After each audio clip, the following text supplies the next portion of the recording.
প্রিয় শ্রোতাবৃন্দ, বাংলা সাহিত্যের কিছু ছোট গল্প নিয়ে আমাদের এই নিবেদন বেঙ্গলি অডিও স্টোরি। তো প্রিয় বন্ধুরা, আজকে আপনাদের সামনে যেটি প্রচার হতে চলেছে সেই গল্পটির নাম হচ্ছে পোস্টমাস্টার। গল্পটি নেওয়া হয়েছে গল্পগুচ্ছ নামক রবীন্দ্রনাথ ঠাকুরের একটি বই থেকে। গল্পের সূত্রধার ইউসুফ আবদুল্লাহ সায়েম এবং সহায়কের পাঠে ইউসুফ আবদুল্লাহ সায়েম এবং গল্প পাঠে আমি ফাহিম জামিল। শুরুতেই জানিয়ে দিচ্ছি রবীন্দ্রনাথ ঠাকুরের কবি পরিচিতি। বিশ্বকবি রবীন্দ্রনাথ ঠাকুর কলকাতার জোড়াসাঁকোয় ঠাকুর পরিবারে 1861 খ্রিস্টাব্দে 7ই মে, বাংলায় 1268 বঙ্গাব্দের 15ই বৈশাখ জন্মগ্রহণ করেন। ছেলেবেলায় বিদ্যালয়ের বাধা ধরা পড়াশোনায় তার মন বসেনি। পড়াশোনার জন্য তাকে oriental seminary, normal school, Bengal academy এসব শিক্ষা প্রতিষ্ঠানে ভর্তি করা হয়েছিল, কিন্তু পাঠ শেষ করার আগেই তিনি সেসব ছেড়ে দেন। তো ছোটবেলা থেকেই তার কবি প্রতিভার উন্মেষ ঘটে। সাহিত্যের সকল শাখার অসামান্য দক্ষতার স্বাক্ষর রেখেছেন তিনি। কবিতা, সঙ্গীত সবকিছুতেই তিনি অসামান্য অবদান রেখেছেন বাংলা সাহিত্যে। তো তার বাংলা সাহিত্যের কিছু উল্লেখযোগ্য সাহিত্যকর্মের মধ্যে রয়েছে গীতাঞ্জলি। এছাড়াও তিনি লিখেছেন অনেক ছোট গল্প শিশুদের জন্য, তাছাড়াও অনেক গান লিখেছেন শিশুদের জন্য। তিনি একাধারে কবি, দার্শনিক, গীতিকার, সুরকার, শিক্ষাবিদ, চিত্রশিল্পী, নাট্য প্রযোজক এবং অভিনেতা। রবীন্দ্রনাথ ঠাকুর 1941 খ্রিস্টাব্দে 7ই আগস্ট, 22 শ্রাবণ 1348 বঙ্গাব্দে কলকাতায় শেষ নিঃশ্বাস ত্যাগ করেন। অতএব এবার শুরু হচ্ছে রবীন্দ্রনাথ প্রযোজিত গল্প পোস্টমাস্টার।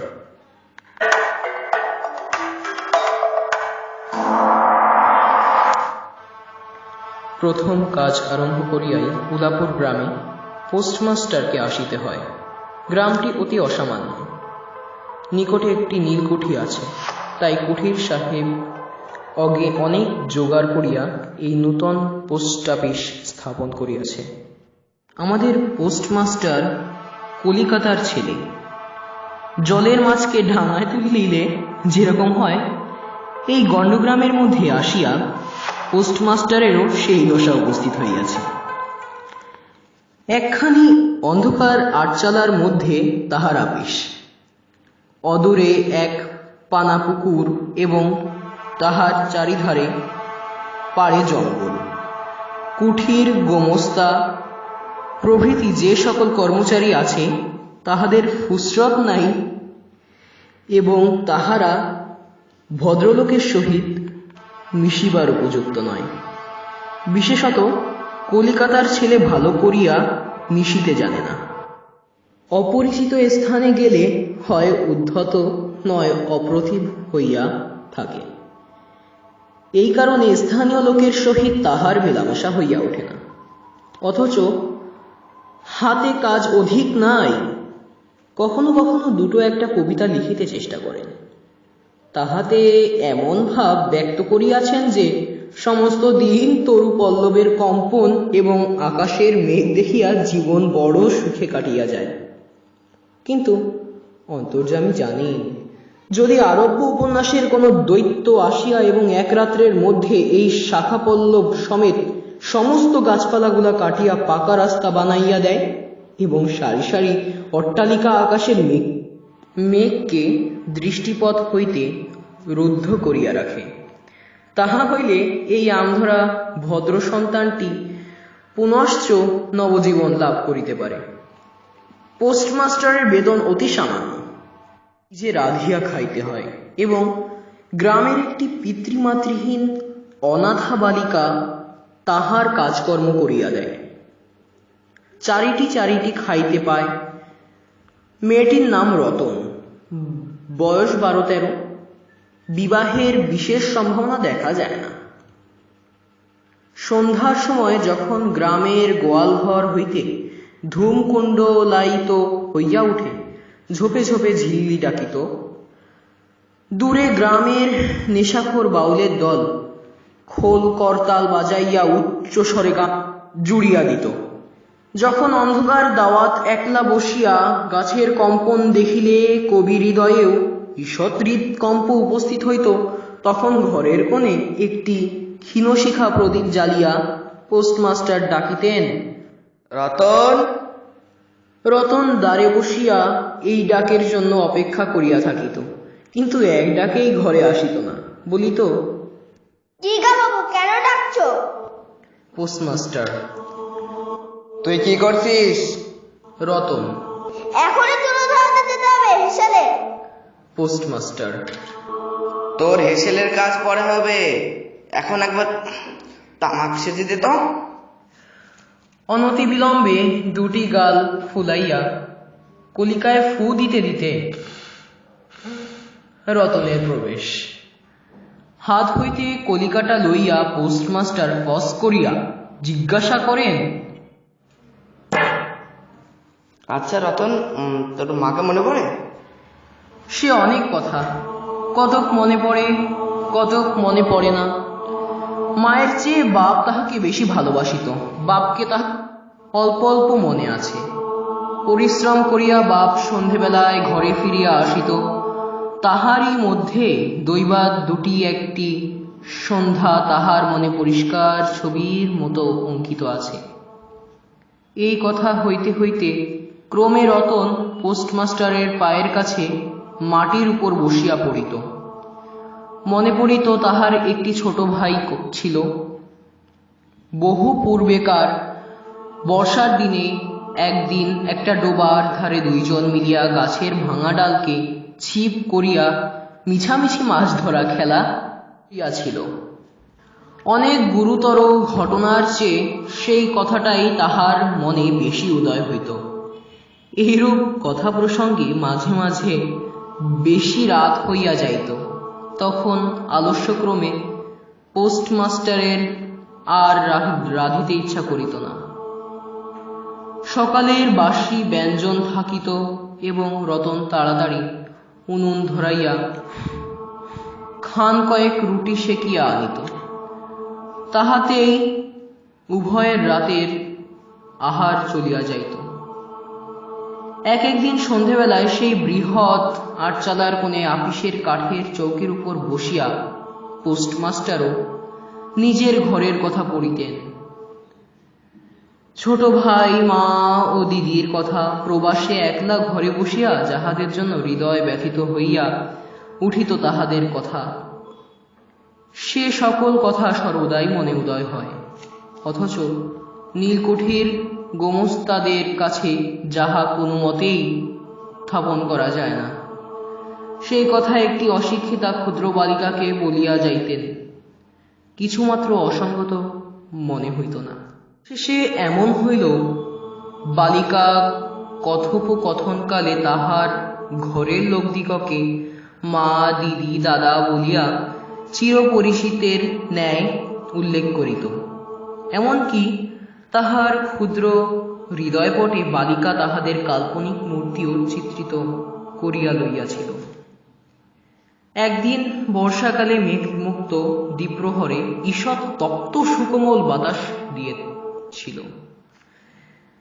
রৌদ্রে ভিজা ঘাস এবং গাছপালা হইতে এক প্রকার গন্ধ তৃপ্ত হইতেছিল। মনে হইতেছিল যেন ক্লান্ত ধরনের উষ্ণ নিঃশ্বাস গায়ের উপরে আসিয়া লাগিতেছে এবং কোথাকার এক নাছোড়বান্দা পাখি তাহার একটানা সুরের নালিশ সমস্ত দুপুরবেলা প্রকৃতির দরবারে অত্যন্ত করুণ স্বরে বারবার আবৃত্তি করিতেছিল।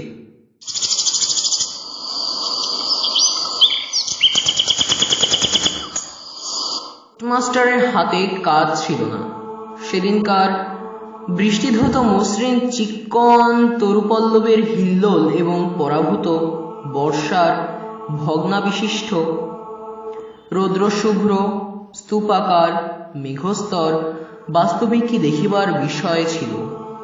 পোস্টমাস্টার তাহা দেখিতেছিলেন এবং ভাবিতেছিলেন, এই সময় কাছে একটি কেহ নিতান্ত আপনার লোক থাকিত, হৃদয়ের সহিত একান্ত সংলগ্ন একটি স্নেহপুত্তলী মানব মূর্তি। ক্রমে মনে হইতে লাগিল সেই পাখি ওই কথাই বারবার বলিতেছে এবং এই জননী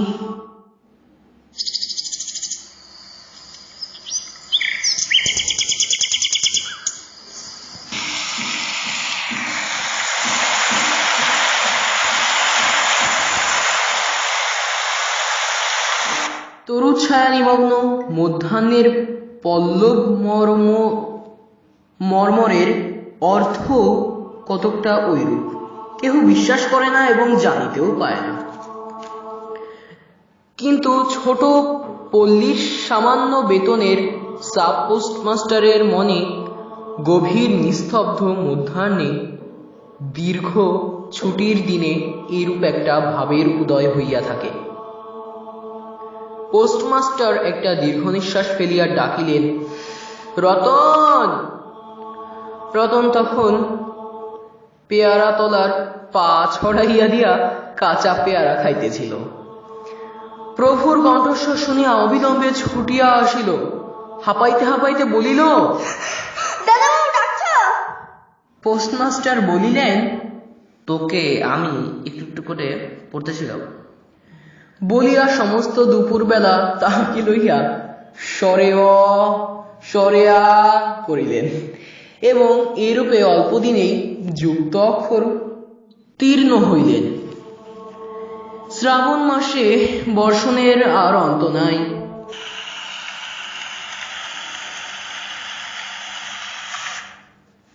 খাল বিল নালা জলে ভরিয়া উঠিল। অহর্নিশি ভেকের ডাক এবং বৃষ্টির শব্দ। গ্রামের রাস্তায় চলাচল প্রায় এক প্রকার বন্ধ। নৌকায় করিয়া হাটে যাইতে হয়। একদিন প্রাতকাল হইতে খুব বাদলা করিয়াছে। পোস্টমাস্টারের ছাত্রীটি অনেকক্ষণ দ্বারের কাছে অপেক্ষা করিয়া বসিয়া ছিল, কিন্তু অন্যদিনের মতো যথাসাধ্য নিয়মিত ডাক শুনিতে না পাইয়া আপনি খুঙ্গি পুঁথি লইয়া ধীরে ধীরে ঘরের মধ্যে প্রবেশ করিল।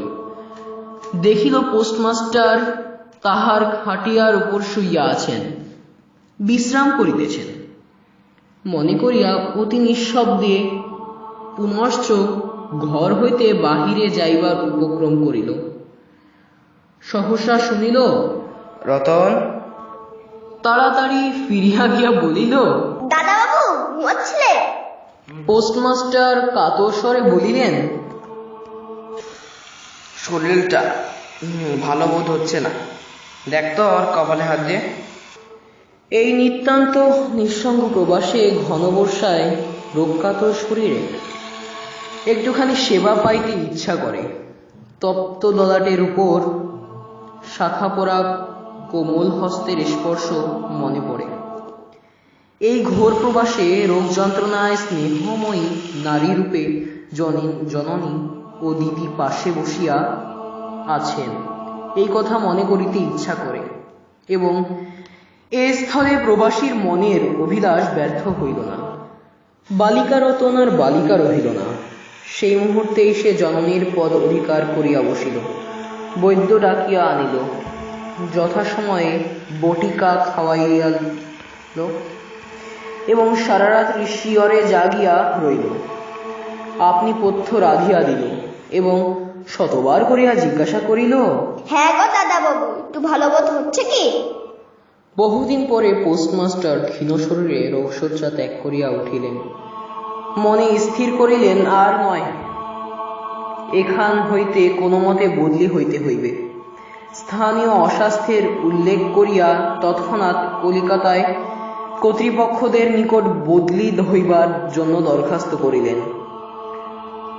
রোগ সেবা হইতে নিষ্কৃতি পাইয়া রতন দ্বারের বাহিরে আবার তাহার স্বস্থান অধিকার করিল, কিন্তু পূর্ববৎ আর তাহাকে ডাক পড়ে না। মাঝে মাঝে উঁকি মারিয়া দেখে পোস্টমাস্টার অত্যন্ত অন্যমনস্কভাবে চৌকিতে বসিয়া অথবা খাটিয়ায় শুইয়া আছেন। রতন যখন আহ্বান প্রত্যাশা করিয়া বসিয়া আছে, তিনি তখন অধীর চিত্তে তাহার দরখাস্তের উত্তর প্রতীক্ষা করিতেছেন। বালিকা দ্বারের বাহিরে বসিয়া সহস্রবার করিয়া তাহার পুরানো পড়া পড়িল। পাছে যেদিন সহসা ডাক পড়িবে, সেদিন তাহার যুক্ত অক্ষর সমস্ত গোলমাল হইয়া যায়। এই তাহার একটা আশঙ্কা ছিল। অবশেষে সপ্তাহখানিক পরে একদিন সন্ধেবেলায় ডাক পড়িল।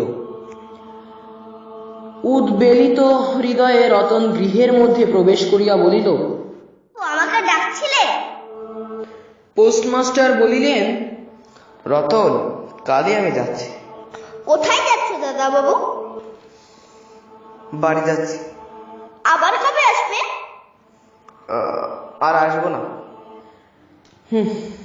রতন আর কোনো কথা জিজ্ঞেস করিল না। পোস্টমাস্টার আপনি তাহাকে বলিলেন, তিনি বদলির জন্য দরখাস্ত করিয়াছিলেন, দরখাস্ত নামঞ্জুর হইয়াছে, তাই তিনি কাজে জবাব দিয়া বাড়ি যাইতেছেন। অনেকক্ষণ আর কেহ কোনো কথা কইল না। মিটমিট করিয়া প্রদীপ জ্বলিতে লাগিল এবং এক স্থানে ঘরের জীর্ণ চাল ভেদ করিয়া একটি মাটির সরার উপর টপ টপ করিয়া বৃষ্টির জল পড়িতে লাগিল। কিছুক্ষণ পরে রতন আস্তে আস্তে উঠিয়া রান্নাঘরে রুটি গড়িতে গেল। অন্যদিনের মতো তেমন চটপট হইল না। বোধ করি মধ্যে মধ্যে মাথায় অনেক ভাবনা উদয় হইয়াছিল। পোস্টমাস্টারের আহার সমাপ্ত হইলে পর বালিকা তাহাকে জিজ্ঞাসা করিল, তোমাদের বাড়ি নিয়ে যাবে? পোস্টমাস্টার হাসিয়া কহিলেন, সে কি করে হবে রে? ব্যাপারটা যে কি কি কারণে অসম্ভব তাহা বালিকাকে বুঝানো আবশ্যক বোধ করিলেন না সে। সমস্ত রাত্রি স্বপ্নে এবং জাগরণে বালিকার কানে পোস্টমাস্টারের হাস্যধ্বনির কণ্ঠস্বর বাজিতে লাগিল। সে কি করে হবে? ভোরে উঠিয়া পোস্টমাস্টার দেখিলেন তাহার স্নানের জল ঠিক আছে। কলিকাতায় অভ্যাস অনুসারে তিনি তোলা জলে স্নান করিতেন। কখন তিনি যাত্রা করিবেন সে কথা বালিকা কি কারণে জিজ্ঞেস করিতে পারে নাই। পাছে প্রাতকালে আবশ্যক হয়, এই জন্য রতন তত রাত্রে নদী হইতে তাহার স্নানের জল তুলিয়া আনিয়াছিল। স্নান সমাপন হইলে রতনের ডাক পড়িল। রতন নিঃশব্দে গৃহে প্রবেশ করিল এবং আদেশ প্রতীক্ষায় একবার নীরবে প্রভুর মুখের দিকে চাইল। প্রভু কহিলেন, রতন, আমার জায়গায় যে লোকটি আসবেন তাকে বলে দিয়ে যাব, তিনি তোকে আমারই মতন যত্ন করবেন। আমি যাচ্ছি বলে তোকে কিছু ভাবতে হবে না। এই কথাগুলি যে অত্যন্ত স্নেহগর্ভ এবং দয়াদ্র হৃদয় হইতে উত্থিত সে বিষয়ে কোনো সন্দেহ নাই, কিন্তু নারী হৃদয় কে বুঝবে? রতন অনেক দিন প্রভুর অনেক তিরস্কার নীরবে সহ্য করিয়াছে, কিন্তু এই নরম কথা সহিতে পারিল না। একেবারে উচ্ছ্বসিত হৃদয়ে কাঁদিয়া উঠিয়া কহিল, না না, তোমার কাউকে কিছু বলতে হবে না, আমি থাকতে চাই না। পোস্টমাস্টার রতনের এরূপ ব্যবহার কখনো দেখেন নাই, তাই অবাক হইয়া রইলেন। নূতন পোস্টমাস্টার আসিল, তাহাকে সমস্ত চার্জ বুঝাইয়া দিয়া পুরাতন পোস্টমাস্টার গমনোন্মুখ হইলেন। যাইবার সময় রতনকে ডাকিয়া বলিলেন, রতন, তোকে আমি কখনো কিছু দিতে পারি, আজ যাবার সময় তোকে কিছু দিয়ে গেল, এতে তোর দিন কয়েক চলে যাবে।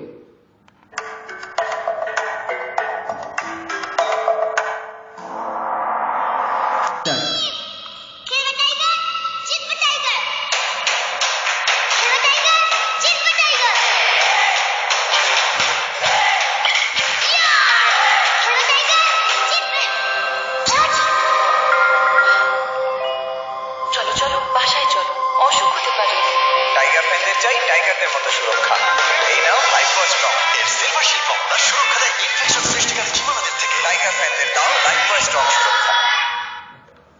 প্রিয় শ্রোতার বন্ধুরা, আপনারা শুনছিলেন রবীন্দ্রনাথ ঠাকুর প্রযোজিত পোস্ট মাস্টার। গল্প পাঠক হিসেবে রয়েছি আমি ফাহিম জামিল এবং পোস্টমাস্টারের ভূমিকায় ইউসুফ আব্দুল্লাহ সায়েম এবং রতনের ভূমিকায় রয়েছে আমাদের এক ছোট ভাই নাম আশফাক। গল্পের সূত্রধার ইউসুফ আব্দুল্লাহ সায়েম। শুরু হচ্ছে গল্পের বাকি অংশ।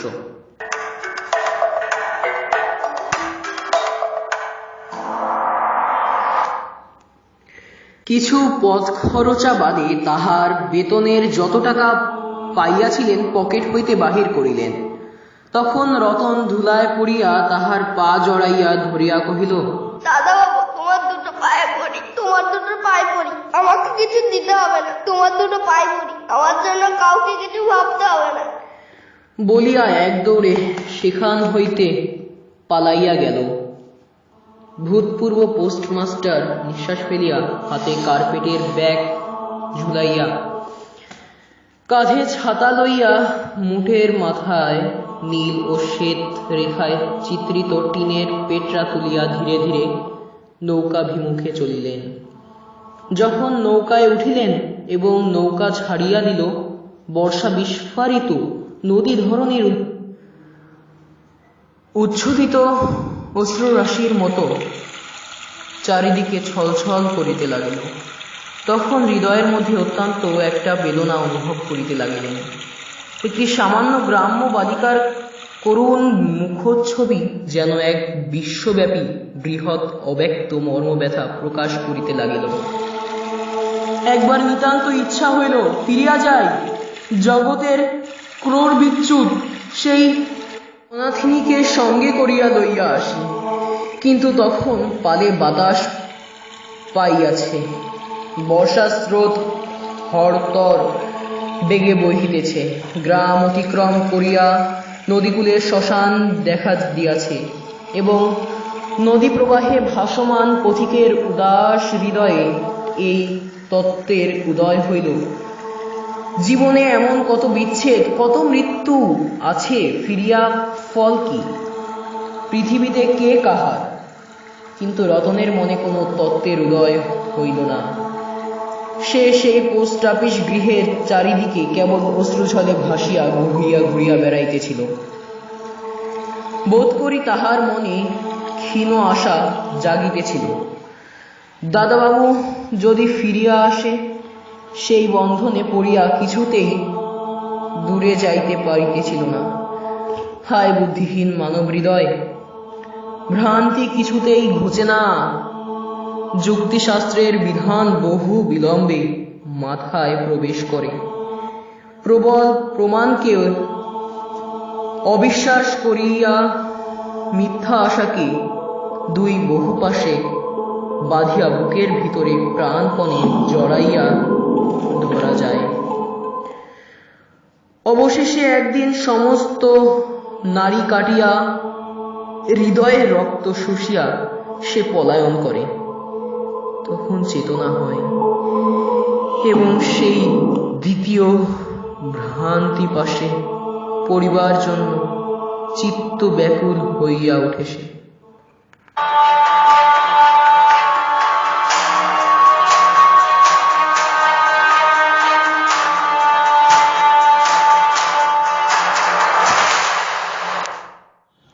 এত সময় শুনছিলেন রবীন্দ্রনাথ প্রযোজিত পোস্টমাস্টার। গল্প পাঠ করছিল ফাহিম জামিল ফাহিম এবং গল্পের সূত্রধার আমি ইউসুফ আব্দুল্লাহ সায়েম। পোস্টমাস্টারের ভূমিকায় আমি ইউসুফ আব্দুল্লাহ সায়েম এবং রতনের ভূমিকায় আশফাক আব্দুল্লাহ ফাহাদ। বেঙ্গালি অডিও স্টোরিতে আপনারা আরো অনেক গল্প পাবেন, সেখান থেকে আপনারা শুনে নেবেন। প্রিয় শ্রোতাবৃন্দরা, আপনারা শুনছিলেন ইউসুফ আব্দুল্লাহ সাইমের সাক্ষাৎকার। তো প্রিয় বন্ধুরা, আপনারা যদি আরো গল্প শুনতে চান অবশ্যই আমাদের চ্যানেলটি সাবস্ক্রাইব করবেন এবং নোটিফিকেশনটি বাজিয়ে দেবেন সঙ্গে সঙ্গে, এবং একটি লাইক তো অবশ্যই। প্রিয় বন্ধুরা, আমাদের এই অনুষ্ঠানটি প্রচারিত হচ্ছে লাইভ বয় প্রেজেন্টস এবং powered by A.M studio channel, YouTube channel, এবং co powered by YouTube channel Ashfaq Fahad, এবং এর সঙ্গেও জড়িত আছে ফাহিম জামিল মুন্না নামক আরেকটি চ্যানেল। তো প্রিয় বন্ধুরা, আর আমরা সময় নেব না, শেষ করছি আজকের মতো এখানে। বিদায়।